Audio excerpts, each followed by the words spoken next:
একের রক্ত অন্যের জীবন বাঁচায় এ প্রতিপাদ্যে ওমানে হয়ে গেল স্বেচ্ছায় রক্তদান কর্মসূচি।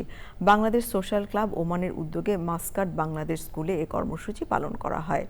আল বারাকা গ্রুপের পৃষ্ঠপোষকতায় ক্লাবের বিভিন্ন উইংস ও প্রবাসীদের স্বতঃস্ফূর্ত অংশগ্রহণে বাংলাদেশ স্কুল প্রাঙ্গণ হয়ে ওঠে এক মিলন মেলায়।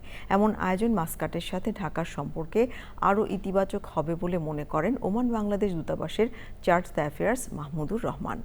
অনুষ্ঠানে 1.5 শতাধিক ব্যাগ রক্ত দেওয়া হয় ওমানের জাতীয় ব্লাড ব্যাংকে।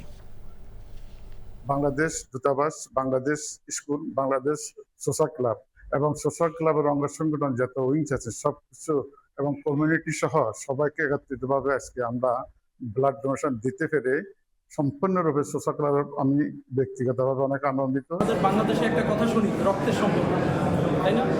রক্তের সম্পর্ক সাধারণত আমরা বুঝি ছেলে মেয়ে ভাই বোন এদের সাথে, কিন্তু এর বাইরেও যে আরেকটা রক্তের সম্পর্ক তৈরি করা যায় সেটা হলো ব্লাড ডোনেশনের মাধ্যমে। আল বারাকা গ্রুপ এটা একটা বাংলাদেশের প্রতিষ্ঠান।